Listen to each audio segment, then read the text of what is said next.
Game week 1 is upon us.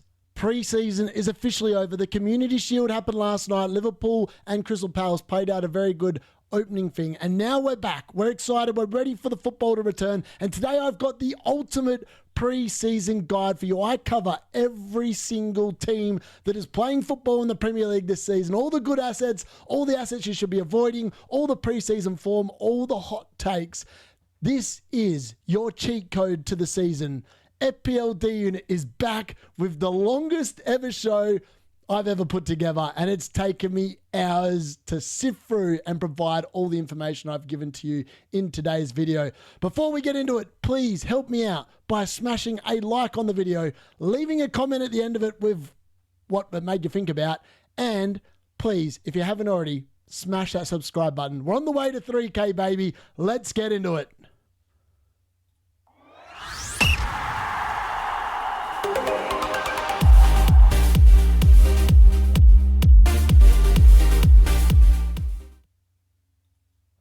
Arsenal.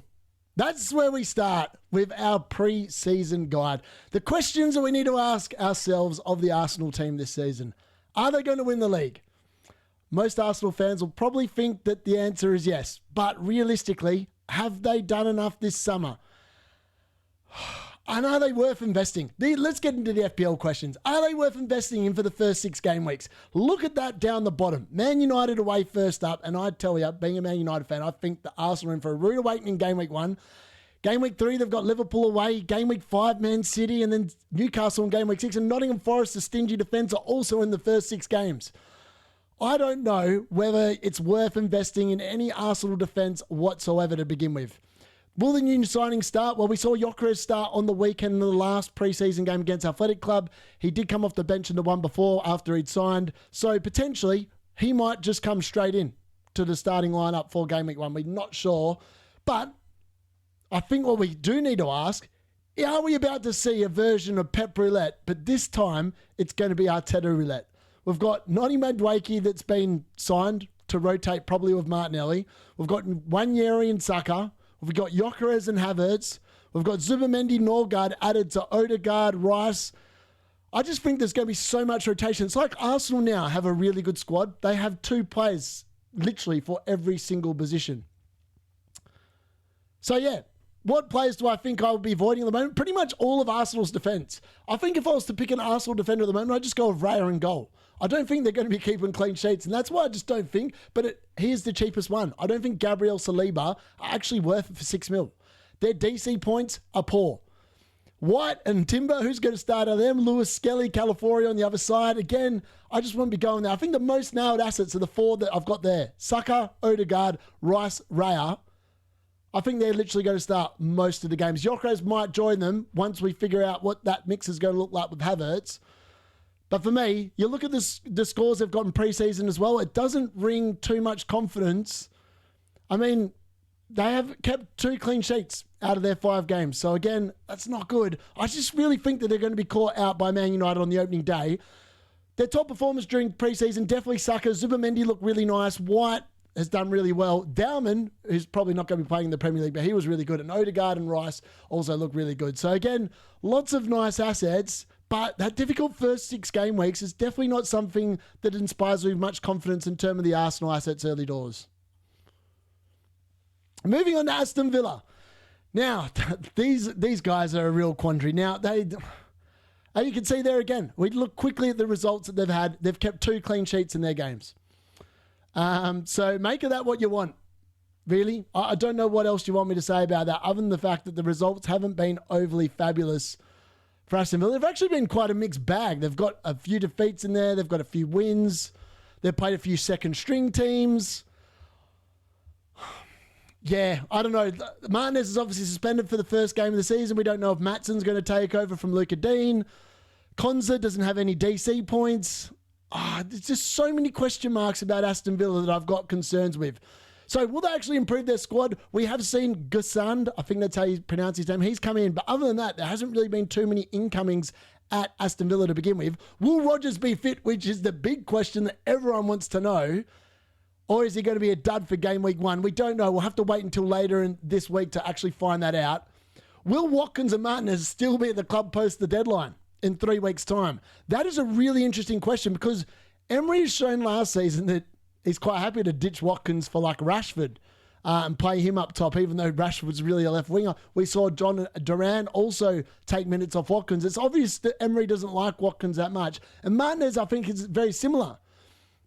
So I don't know. They are two that I definitely got an option on and wait until the deadline. Is Marlon an option or is he an Nkunku in disguise? I think that potentially he might be the next Nkunku, to be honest with you. I really like him and his minutes are just not consistent enough. Even during preseason, it's hard to tell if he's in the first 11 or if he's going to be a substitute. If he's a substitute, he's a non-starter. And then the last question I've got for Aston Villa is, will Emery tighten up the defence? I don't know if he will, to be honest with you. I honestly don't know. Their defence just... It didn't keep any clean sheets until the back end of the season. I don't know. I just feel like that it's going to be a very similar story this year. But the 3 players that have been killing it pre-season, Watkins, Rodgers and Marlon, they all look like really good assets. But in reality, maybe Rodgers is the only real nailed one. By the way, Buendia has been really good. He's had a real renaissance. But will that happen into the season proper? I'm not so sure. On to Bournemouth. And look, there's been a lot of change, particularly in Bournemouth and their defence over the off-season, really. They've literally lost... Zabani's going, it looks like he's going to PSG, so please don't pick him in your squads. Kirkes has obviously gone to Liverpool. We've had Hodgson as well leave to Real Madrid. So how are their defence going to hold up with all those transfers that have happened? I'm not sure. They've finally brought someone in that is a centre-back that, you know, realistically probably needs to go straight into their starting lineup for the Liverpool game. I think if that Liverpool game did not exist, Bournemouth assets will be hot on the menu. The 5 following game weeks after that do look incredible for them. Which is why I think that it's quite realistic to actually bring some of them into your team, hold them, maybe not play them this week. I think if you've got attacking assets, they'll be fine because they haven't really lost any of their attackers. And I think against Liverpool, we saw it against Crystal Palace yesterday. Liverpool are there and can be attacked. So I'm not too concerned about that at all. Then we've obviously got the question of Kluivert versus Semenyo. Very similar numbers last year. Obviously, Kluivert was on penalties and then Semenyo was like the overall threat from open play. It's an easy decision at the moment. Kluivert hasn't been appearing in pre-season. So if you're tossing up between those two, I'd be going with Semenyo. I do not see any world where Kluivert is starting game week 1. Potentially he could come off the bench. I'm not sure. But again, he's someone I will be very concerned about. One thing I think is definitely going to happen, if Valenson's going to kick on in his second season, provided he can stay away from injury, I think he's going to be an absolute lock. 7 mil, not many people are talking about him, probably because of game week 1, but he's at a nice, unique price point on the forward line, and if you start with 7.5, you could easily move to him, or you could just start with him, bench him this week, and then bring him on for the next 5 weeks. He's going to be incredible value, I feel. Yeah, and look at the preseason form. It's been very mixed. They have been battered. They got battered by Man United. They got beaten by West Ham. It's been a very middling pre-season for Bournemouth. And realistically, Kluivert, who was brought in to replace Kirkes, has looked good in patches. Semenyo's look great. Valenson's look great. And Cruyff Jr., if you really want a cheap option, I mean, you could look there, but I wouldn't be recommending that at this point in the stage. So on to Brentford, and this is another team with a lot of question marks. They've only played the 4 pre-season games, and they only kept 8 clean sheets last year, and they've only kept 1 out of 4 games. So that's pretty much on par for the course with Brentford. They keep a clean sheet 1 every 4 games. There's a lot of things here that concern me. How will they cope without Frank and Bumo, Norgard, and possibly even Wissa? I think Wissa's realistically going to go. He is not an option. Do not pick him until we know where he's going. If he goes to Newcastle, he's probably going to be rotating with another striker, which means he's probably in a void. Can Thiago fire and stay fit? I'm not sure. He started once last season. He is the definition of a gamble. We don't know how he will do if he's playing every single week in the Premier League. Also, without the likes of Mbumo in the team. Who's on penalties? We have no idea. They didn't win one during preseason, so your guess is as good as mine. Has the defence improved? I think it has. Kelleher, I think, is a better goalkeeper than Mark Flecken. They haven't lost anyone in the defence. Does that mean they're going to be better? I'm not sure. And the other question is Lewis Potter-Nailed. He's been playing left wing, a bit like Carvalho on the right, who looked really good in the last preseason game where he scored twice. But I think they are after Dango Otara from Bournemouth. If he signs, he's going to play, you would think he goes in as first choice right wing type thing. And then on the left, I just don't know. I don't think that either of Lewis Potter or Carvalho are nailed. So for that reason, I think Sharp will be on the left, Thiago up front, and then obviously Dango Otara, if he signs, will be on the right. So I think they're just going to avoid those assets. Shard, I think he's slightly overpriced this year.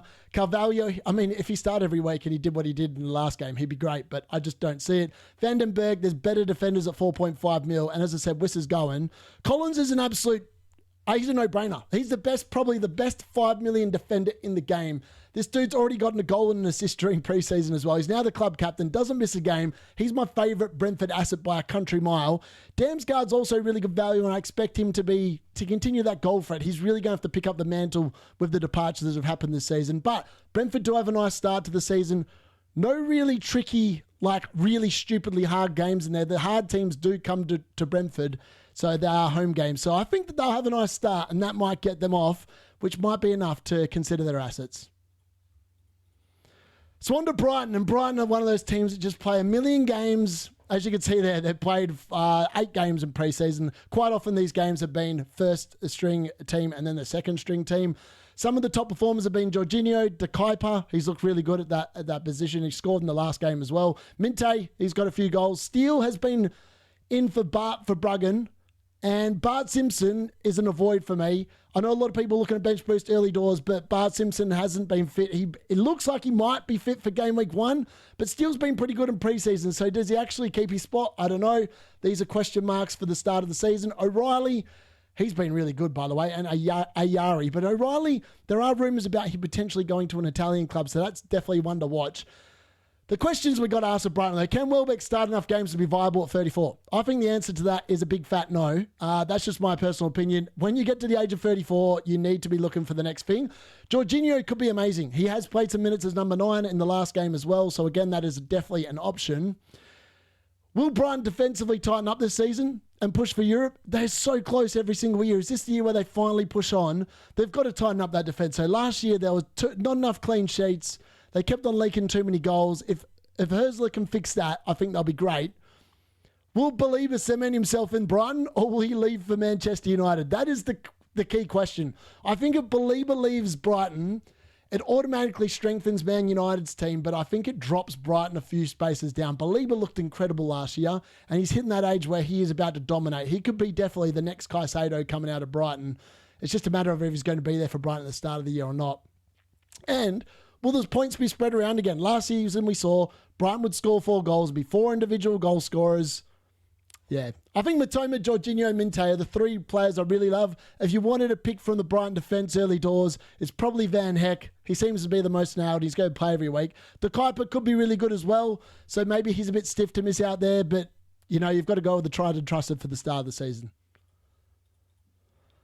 And let's talk about Burnley. Look, I don't know what to say, but I can't see any world where they don't finish 20th this season. I think that they are the Southampton of the league by a country mile. I don't think they've signed enough assets that are going to make them anything else. Scott Parker's got a bad track record in the Premier League as well, and every team he's been with has been relegated or he's been sacked early doors. And the question I've got, all those people thinking about an early bench boost and using Burnley assets like Esteve and Dubravka and all the rest, do you really want to be relying on them when your European assets get rested against easier teams, and then all of a sudden you're having to rely on these guys, potentially playing against the big clubs, maybe getting 4 smack past them in the league, and then getting you 0 points? That's the question. I don't think it's worth having them on the bench. I don't have any promoted players in my squad at all for this very reason. I don't think they can be trusted. Will their players get DC points at 4 million like Esteve and that because they're defending all the time? I'm not sure. The honest answer is I don't think it's going to make any difference because I think they're going to be getting battered most weeks. They're definitely one of the 3 teams to target at the start of the season. All you have to do, they haven't been conceding massive amounts of goals in preseason, and they've had a couple of good performers. Anthony Edwards, Hannibal Brun Larson, but realistically, I don't know. I know a lot of people got the Bravka. I just haven't got him in there yet. I just didn't think he was worth it, to be honest with you. I think I'm actually going to rotate the 4.5s in my own team. I understand why people want to save the money. I just think that if you've got to rely on these players, they've got to be reliable players. And for that reason, I think Burnley's one of them teams. It's pretty easy to avoid them, to be honest. Look at the fixtures as well. I mean, they could get a 1-0 against Tottenham. I could definitely see that happening. But then against Sunderland, I expect Sunderland to score against them. And then the next 4 games, I mean, Nottingham Forest might struggle to score against them, but the other 3 aren't. And it's just a matter of how many goals. And for that reason, I think they're just an easy ignore for me this season again. On to Chelsea. Now, this one's going to be difficult now. Maresca Roulette is probably the biggest problem we have. Now, we've already seen João Pedro rotating with Liam Delap in the 2 pre-season games I've had. Also in the Club World Cup, this was a problem as well. We saw João Pedro getting sub pre-60 minutes. I think we'll see a lot of that. A lot of people, he's in over 50% of teams. He's not in my team for that reason. I think there's going to be weeks where he comes off before 60 minutes and gets you 1 point. I think that could happen quite a bit. I think he scores quite a few goals, to be honest with you, as well. And I think he will be a great asset at some point. The problem is just the rotation. The rotation is just killing me with this Chelsea team. They've got too many good assets. The one thing I will say, though, Sanchez maybe is no longer as good a pick because of the fact that they do have injuries at the back. Colwill obviously out for the season, most likely with an ACL. And then Chalobah got taken off as well in the last game. Does that mean Tosin's an option? I'm not sure, but I couldn't really put him in. The ones that are the 4 assets I've got to target, they're the 4 locks really in the team. Cucurella is going to start. Palmer is going to start. Enzo Fernandez is going to start. Sanchez, most likely, is going to start. The assets you want to avoid, Nkunku, most likely going to be sold. Delap, I think he's going to start, potentially second choice. Neto, again, I just don't think he's all that. And James, you never know how long he's going to be injured for or how long he's going to be fit for. So for that reason, he's an ignore as well. Will Palmer get it? Which Palmer will we see? I think that's the key. Where's he going to play? Is he going to get the points? I've got him in my team. I think he will do really well. What I saw at the Club World Cup inspired me with confidence, and he has looked okay in the 2 preseason games back as well. The other question is, will the Chelsea defence finally become elite despite the injuries? It's hard to see. I think they almost need to sign another centre-back, but that's just my take on that. As I said, the top performers of the Club World Cup, João Pedro, Palmer, Delap, Enzo, Caicedo was really good. Gusto was even good. He got a couple of goals there. Estavio was amazing for Palmeiras, and he's looked amazing in the 2 Chelsea pre-season games as well. So for that reason, I think this team, realistically, can challenge for the title this season. I think Chelsea are being slept on. No one's talking about Chelsea winning the title. If you had to ask me now, I think that their squad is so deep. They've got so many players. I think if they had a better goalkeeper and maybe a really good centre-back, I think I'd almost have my money on Chelsea winning the league. I think they're that good, and people, I think, are probably sleeping on them a fair little bit. Crystal Palace now, they are on the high. They've obviously been to Wembley their last 2 official games, beating, obviously, last season. Winning the FA Cup was fantastic for them. Yeah. And obviously, they've beaten Liverpool. Community Shield, Charity Shield, whatever you want to call it. The question is, Crystal Palace's first 11 is amazing. They haven't lost any players, but there's still talk about Eze potentially going to Arsenal. Gehi, I probably butchered his name there, potentially going to Liverpool. I mean, if they lost those 2 players, it changes my thoughts on Crystal Palace entirely. But their first 11 is banging, and they are in banging form in pre-season. And I think the biggest question to ask is how will they cope with European football plus the Premier League, because they've never done it before. And they are going to be in Europe. We don't know if they're going to be in the Conference League or the Europa League. Realistically, they should be in the Europa League. The Court of Arbitration should definitely overturn and put them back up. I don't think they're going to start slowly. I think they're going to start like an absolute train on fire. I expect them to go to Chelsea and either draw or win the game in game week 1. I think they're going to be great. They're going to score goals in that game, 100%. The biggest question is probably who's the better pick between Sarr, Mateta and Eze, or can you go both?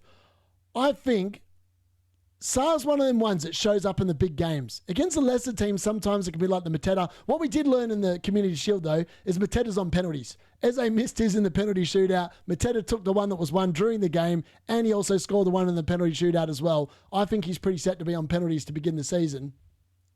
I still really like Sarr. 6.5 million. Why anyone would ever consider the likes of a Ndiaye and Kudos when you've got Sarr there. He is a no-brainer. I just love him. Munoz could be underrated at 5.5 million as well. Lots of people looking at Pedro Porro to start the season. But Daniel Munoz, we saw yesterday, he just gets forward in stupidly good positions every single day. He puts a couple of delightful crosses into the box as well. And as I said, the last question, can they catch Chelsea cold game week 1? I think they probably can. obviously the players that have stood out in pre-season, Sam, Mateta, Munoz, Henderson, Eze and Wharton, and their results pre-season have all been pretty good. Like the only games they've lost have kind of been like the second games against Augsburg and Mainz when they played the double-ups and played the 2 games back-to-back. I just think they're great. I think they're going to start the season well, and that spells really good news for Crystal Palace fans, and I know my mate Alan is one of them. I think he's in for another good season this year. On to Everton. This is the team that really bugs me. Really bugs me. And like some of the assets that have been talked about by other content creators this season, this pre-season, has really bugged me. Everton's attack last season was no good. It really wasn't any good. Their defense was amazing. That's where the assets are. And I get it. Game weeks 1 to 6, we only have to look there. Leeds away, West Ham at home, Brighton, Wolves, Aston Villa. The only hard fixture in there is Liverpool. They have a nice, soft start to the season. I understand it. I get it. But you've got to be kidding me that Ndiaye is a good asset. Like, I think Tarkowski actually is. He looks good. I think he will be a defensive contributor, massive DC superhero. I really think he will be. I think he's a great buy at 5.5. That's why he's in the players to target. I think Pickford will be very close, if not the best goalkeeper in the game yet again. He just does it every year. He always gets a penalty save or two as well, generally speaking. He's just brilliant in general. Makes a lot of saves with the way Everton play. They are a defensive team, generally speaking. Will they be defensively as good as last year? Remember, they did keep 13 clean sheets last year. Can they do it again? I think probably they can. David Moyes has shown over his history in the Premier League that is something he does exceptionally well. The question is, how will the new signings integrate in the team? Now, Dewsbury Hall's signed and he played in the number 10, went straight into the team, FYI. Beto was benched in the last game against Roma as well, and Barry started up front. So as I said, I still think that Barry's going to be on penalties. I know everyone sits there and goes, oh, Ilian dies on penalties. We don't know that. They haven't won a penalty during pre-season where Barry's been on the field. And I reckon Barry's taken him. I don't care what anyone tells me. That's just my personal opinion. He's probably not. But you never know. I think that potentially he could be. And I think they're going to make more signings. If they get Jack Grealish there, how good would that be? That will put the Ndiaye lovers to bed once and for all. He won't even get in the team. That's how bad he is. So, yeah, I don't like him as a pick. Tarkowski, Garner's been amazing in pre-season, by the way, and so has Alcaraz. But they've had very middling results. They've had a lot of losses. They've won 1 game against Port Vale in pre-season. So, again, that's something to keep in mind. Will Everton be able to turn that pre-season form around in game week 1, or will Leeds get the jump on them in game week 1? That is the key question. On to Fulham, and not many people are talking about Fulham and their assets, to be honest with you, but their fixture run is not too bad to start the season. Other than the Chelsea and Aston Villa away games, they've actually got a fairly nice run. But the big question I've got is, like, everyone raves on about their defence being good defence. And yes, the underlying numbers suggest that Fulham's defence is actually good, but they find a way every single game week to concede a goal. Now, that's no good. You want your players to be getting clean sheets. They kept the least out of all the teams that stayed up last season. It was incredible. They only kept 6 clean sheets all season, and everyone raves about how good their defence was. Can they finally start keeping the clean sheets to back up that data? I'm not sure. As you can see from the results in pre-season, 3 of the 4 games they've conceded. Like that one goal. They've dominated some of them games, but they just conceded that 1 goal. Who starts out of Raul and Muniz? I think this is the question. Raul's 34 years old. How long can he go on for starting every single game? I think the answer is not for that much longer. Muniz surely has to become the starting forward this year. At some point, be it at the start of the season or during the season, Raul's going to drop off. He's got the World Cup. He's probably going to retire after the World Cup. Let's be honest.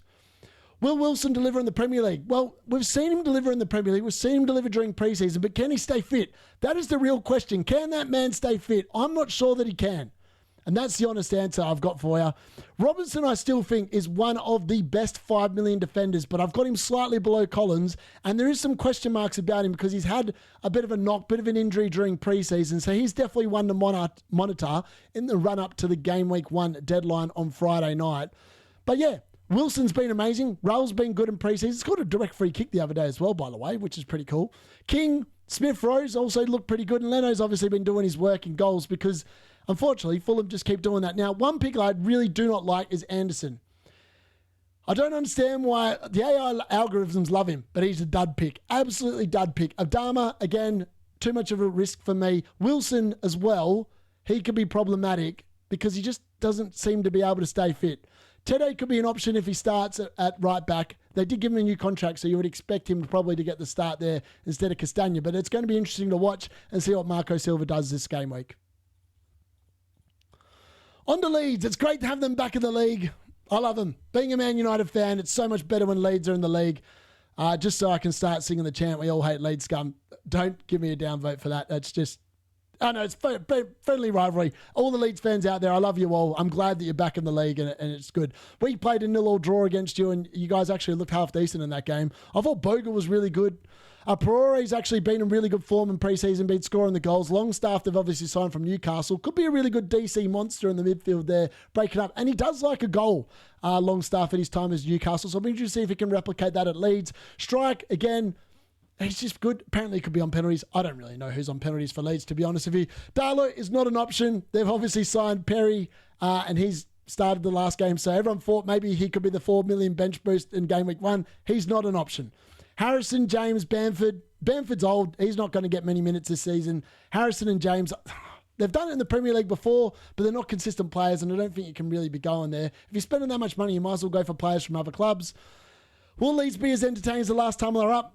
I hope so. I really do, because they were really entertaining the last time. But Daniel Farke doesn't have a very good record in the Premier League. Almost, I think he's been relegated every single season he's been in the Premier League. So I hope for his sake that he can turn it around, because I'd love for him to prove all the haters wrong and to keep Leeds up. And that's coming from a United fan.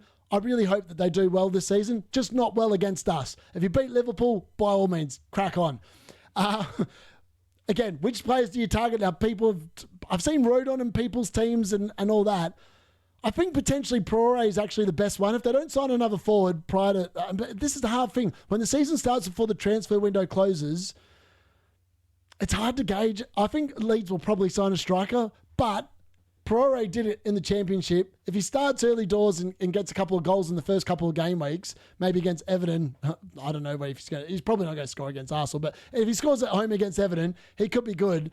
I mean, it's a tough game week 2 and 3 for Leeds, but then it does open up for him, so hopefully they can get some good results. They haven't actually lost in pre-season either, so hopefully they hit the ground running. So definitely a team to watch. But I don't know if I'd be recommending any assets from there. Again, they are a promoted team. They should be an easy team to beat, really. And on to Liverpool. Now, this is where the controversy comes in. This is where all the Liverpool fans sit there and press the down arrow. Please don't. Please smash a like on the video while you're looking at this. Look, I love a lot of Liverpool players. I think they've got some amazing assets. Wirtz in the Community Shield last night looked unbelievably good. That man, I think he'll be your top scoring player this year in FPL. Just based on what I saw there. I think Gakpo looked really good as well, even though he obviously didn't get any attacking returns. Ekitike and Wirtz, the way they were linking up with each other was something to behold yesterday. The one thing that I thought, and I predicted this all preseason, I've had him out of he's not been in my team once. Mo Salah backed up everything I've thought preseason last night. Frimpong is not Trent Alexander-Arnold, plays completely differently. And I think that's going to massively impact on Salah. He just got bypassed. He was like a passenger out there for lots of... It wasn't like he was doing anything wrong. He just wasn't getting used. So the big question is, can Liverpool mould all these things together, all these new signings together, and create a cohesive team to back up for number 21? I'm not so sure. I think it's going to be about half a season of trying to get everything clicking together. They looked horribly suspect defensively last night. And that's not good. I don't think Van Dijk's a good option at all. I don't know why anyone has him in their teams. Everyone talks about the DC monster. I was like, dude, the dude looked gone yesterday. The aura around Virgil van Dijk was not on display. I mean, he made a tackle and he gave away a penalty. It was one of the worst. It was probably the worst defending I've seen of Virgil van Dijk in a long time. And as I said, is this the year of Salah decline? I think it is. I'm pretty hot that it is. I think Trent will be missed with the way they played last season. I can't see any reason why he's not going to be missed. I think Wirtz is as good as everyone thinks they are. The big question is, if they get Isaac, what does that mean for everyone else? And I think, as I said about Maresca, about Pep and a few other teams, are we looking at slot roulette this year? Because I really think we are with a lot of these positions. And that's concerning. And with the start to the season, Bournemouth, Newcastle, Arsenal, I wouldn't be looking at any of their defenders at all. There are so many better assets that you can target. I mean, the preseason form has shown you that they've conceded a lot of goals. They've conceded goals. They've conceded over one goal in more than half, well, exactly half of their preseason games. I think that's something we're likely to see. It's going to take a little while for Slot probably to iron that out. On to Man City, and look, we've only seen one preseason game, and they played literally half a team one half and another team the other half. We saw them at the Club World Cup as well. They obviously had all their signings in prior to that. Aït-Nouri looked good at the Club World Cup. Reindeers announced himself. Now, he is definitely going to be pulling the FPL bandwagon on his sleigh as the reindeer at the front. Maybe he's going to have a red nose after he keeps on banging in the goals. Who knows? But I reckon he might be. The big questions, though, for Man City is, can Pep right the leaky ship? The big news is Rodrigo, or Rodri is known in FPL and football terms, he's going to be out injured for a little bit longer. And we saw how bad they were defensively last year when Rodri wasn't there. They got torn up, knife through butter by multiple teams, gave away goals. That's concerning that he's missing to begin the season. Will Haaland return to the explosive form we know? That is another really good question. Will we see the Haaland at the beginning of last season, or will we see the one that we saw for the rest of the season? He has looked good in the Club World Cup. He did look good in the game the other day as well. Maybe he's going to be back. Will Foden be back? I actually think, if there's rumours going around today that Savinho could be off to Tottenham, that is very good news for Phil Foden, because he likes playing on that right-hand side, especially when he played with Núñez at right back last season. That's when we saw the best of Phil Foden. This could be the renaissance. The card thinks that Phil Foden's coming back this year, baby, and I think he is as well. He obviously has got a knock, missed a preseason game, a bit like Guardiola as well. Some significant absences there, but hopefully they'll be right for game week 1. We'll have to listen to Pep, but you can never really trust Pep, so it's just a bit of, it is Pep roulette. And will Pep roulette bench out Ryan Aït-Nouri in game week 1? That's the question everyone wants to know, right? Because he could be an amazing asset, but he could also be benched in 20% of games, and that's going to be highly frustrating for owners. And yeah, how will they start? Will they start cold? Will one game be enough to get them up to match speed? I mean, they've got a nice opening fixture run, let's be honest. Wolves away, Tottenham, Brighton, Man United. They only run into Arsenal in game week 5. By then, they'll be up to speed. I think that Man City are going to be, I think they're going to be fine this year. I think they're going to be back. Haaland's look good. Reindeers are good. Foden was amazing in the Club World Cup. Those are the ones I really like. Marmoush is also a really good option as well, but I'd be dodging the other 4 that are down there. We don't know if Trafford's going to be the starting goalkeeper or if it's going to be old mate Edison, but it's going to be a watch and see. I'd be avoiding Man City goalkeepers for now. On to Newcastle now. I don't really think you should start with any Newcastle players at all at the moment. There's so much uncertainty going on, and all you have to do is look at those preseason results. 1 win in preseason, and that was the very first game against Carlisle United. That is not a good run of results that they are bringing into the league, and they start with Villa away, not an easy fixture, and then Liverpool at home. I don't think Newcastle are going to make a good start to the season. I think game week 3 is realistically when they're going to pick their first points up. The Isaac saga is hanging over them. They haven't been able to sign anyone because no one wants to go there, and everyone that they do want then goes to another club, and that's been killing them. How are they going to cope being back in Europe in the Champions League? Because the last time they were in the Champions League, the league form took a massive hit. They got a lot more injuries. I think Newcastle's squad isn't deep enough actually at the moment to cope with Europe and the Premier League. So for that reason, I think we are going to see a significant decline with them this season. Who starts in defence? Because that's the one area of the squad where everyone actually does seem to be fit and available and not wanting to leave the club. And then how does Eddie Howe, if Isaac stays or they get a replacement or whatever, how does he fit Elanga, Barnes and Gordon into the same team? We saw it towards the end of last season that he did, but it wasn't overly fantastic. Jacob Murphy, what happens to him? So I just think Murphy, Elanga, Isaac, Pope, all assets to avoid. They've obviously signed Ramsdale as well, who we think is potentially going to up Pope out of the starting lineup. I don't think they would have bought Ramsdale if he was going to sit on the bench. Livramento, Tonali, Bruno and Gordon probably look like the best assets at this point, but I'd just be dodging them until at least game week 4. After that first international break, I'd just leave Newcastle on the bench heap and just look for other assets at different teams with better fixtures. On to Nottingham Forest, and these guys 5 clean sheets from 7 games in preseason, doing exactly what we saw last season in the league. Unfortunately, they've scored almost no goals in the preseason, which that does not make for good viewing or good reading or backing in their assets to actually do anything. So I don't know what to make of them, to be honest with you. Chris Wood scored the only goal, I think, in preseason. There's a lot of nil-nils. There are a lot of nil-nils, which is good for the defensive assets. The ones that I like, Milinkovic, Murillo, Einar Sells. I actually think with the first 6 fixtures, you can almost get double Forest defence, no problems at all. They've signed a couple of players that are probably going to compete with Nico Williams at left back. They're probably going to sign a left back there, which is problematic. Ndoye could be really good as a winger, but we don't know. Hudson-Odoi, Wood, Anderson, Dominguez, I just avoid. I don't think the DC points in midfield is where you should be chasing. Everyone talks about Anderson being a steady Eddie, get an assist, DC point, 2 points most games. Just spend up at the back and just get someone else in that's attacking in the midfield. I think that's what you should be looking at in terms of your team structure as well. Defensive contribution points in the defense and leave it at that. Midfield, chase the upside. Goals and assists are what this game is about, baby. And that's what we should be looking at moving forward. I think Wood's going to regress back to a lot. I think he's going to regress a lot this year. I reckon he's going to score 12 goals max this season, down from 20 last year. I massively overperformed last year, and I think we saw at the end of the last season that Wood is going to regress back to what we expect. And for that reason, I think that he's an easy avoid. How will they also cope with the European games? And the European games start very early. I think between game weeks 2 and 3 or 1 and 2, they're already in Europe. How's that going to impact them? There's more chance for injuries. Have they got a big enough squad? Again, I'm not so sure.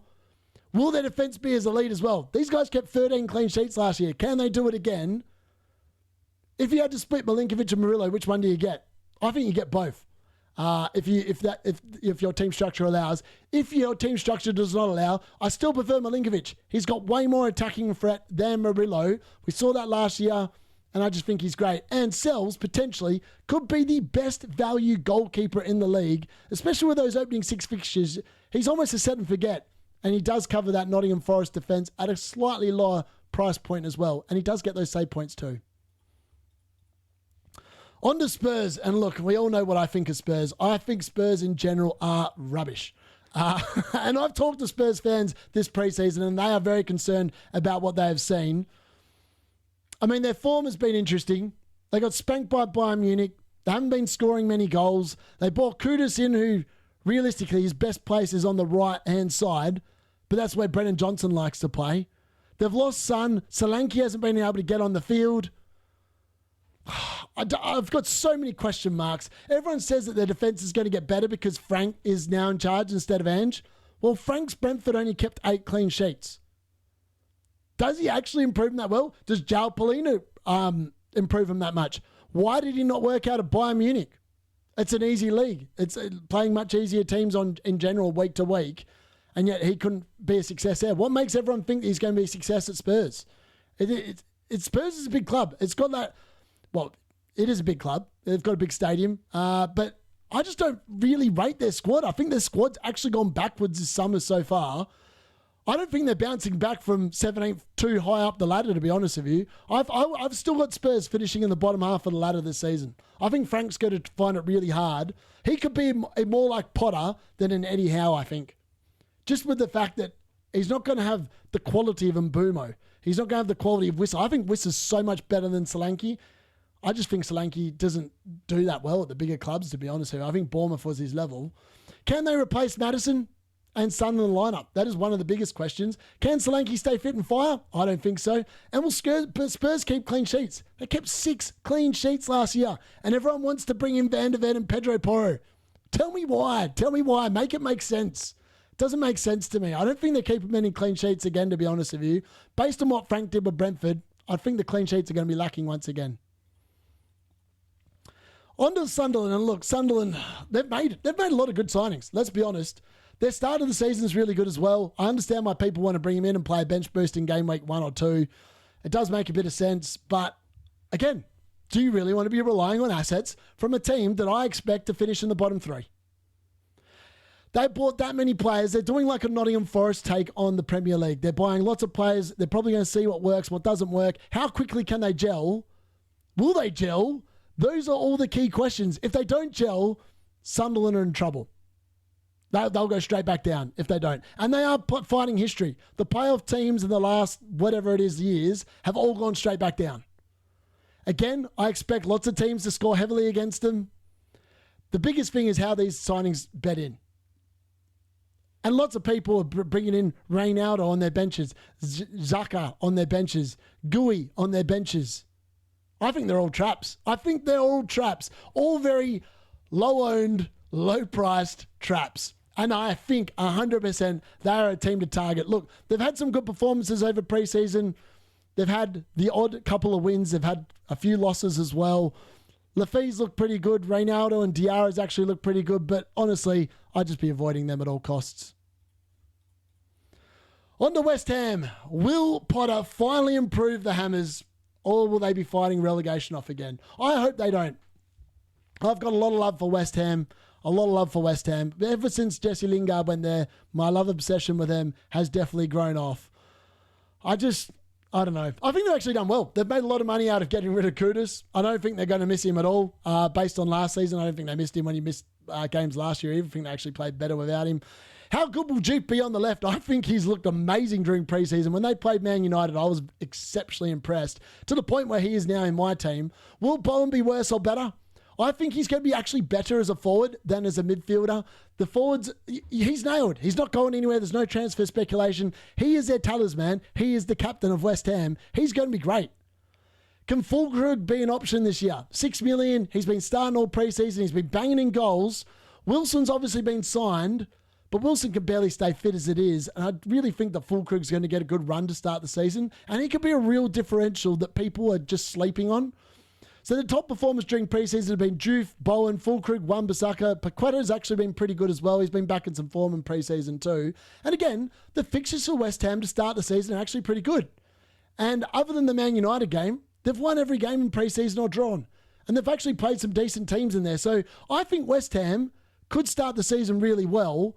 And I think it's quite reasonable to start with at least two of them. I'd be staying well away from Areola. They've signed a goalkeeper. I expect him to actually become the second one and the other bloke to start. But Paqueta, I wouldn't go there either. And Souček, I think there's better 6 million midfielders. And Wilson, as I said, he's very injury prone. The four standouts, obviously, Fulkrug, Bowen, Wan-Bissaka and Juve. Yeah, there's a lot to love about West Ham. I really like them. On to Wolves. Game week 1 questions for them. What kind of a season are we going to get from Wolves? Are we sleeping on them at the start? Other than Man City and Newcastle, they have probably one of the best fixture runs along with Aston Villa for the first 9 game weeks of the season. The question mark is, they've sold Aït-Nouri and Cunha, arguably their 2 best players, and I don't really feel like they've replaced Aït-Nouri that well. But Arias has come in for Cunha, and I really rate him. He was really good at the Club World Cup, and he's at such a juicy price point, 5.5. He's already scored as well for Wolves during preseason. I think he could be really good. I think he will fire, and I think he'll be really good as well. Will Strand-Larsen stay? There's rumours about Newcastle. I think he will stay at Wolves, to be honest with you. I think he could be a great asset, 6.5 million. He's currently in my team. I think he's really good. He's also scored during preseason. Agbadou is a DC monster and probably a superhero that's going to average DC points most games. And as just one of those 5th bench spots, I actually quite like him. You can rotate him in quite nicely. There's some nice fixtures in there, particularly with Everton and Leeds at home, where you could expect Wolves to actually keep clean sheets. Jose Sar's another really good option as well. He's always gets a couple of penalty saves and a couple of monster hauls every year. And if you're playing the 2 4.5s, he does rotate quite well with some of the other ones. Agbadou's looked really good in preseason. Jose Sar, Arias, Strand-Larsen. Gomez has looked pretty good as well. And a guy called Kaladzic has been coming off the bench and doing fairly decent stuff as well. Players to avoid. Chan is probably the top of that list. I think you just dodge him and yeah, he was good a couple of years ago. I think his time has been and gone. And lastly, I had to put my own club last. They are not in the alphabetical order of the clubs, but these guys, I've watched every single preseason game. If anyone has got a chance to look at what Man United have done, it is me. I've been fairly impressed with the fitness of the squad. I think Man United, they have a horrible start of the season, let's be honest. Arsenal game week 1, Man City game week 4, Chelsea game week 5, and Liverpool await in game week 8. That's why I think it's putting a lot of people off. I think, though, we're going to see Man United show up in those games. With no European football to worry about, Amrin Ball is arriving this season. I think Bruno, a bit like FPL Nightmare, we think that he could be the top scoring player in the game. And the reason why, he's going to have Šeško in front of him. He's got, at time of recording, by the way, Šeško hasn't been added to the game, which is why his price is not there. He's going to have Ahmad. He's going to have Cunha. He's going to have Mbumo. He's going to have Dorgo down the left. So many more chances him to get assists. I think he'll get the most assists in the Premier League this season. I think there'll be a lot more penalties for Man United as well with those type of players playing and in and around the box.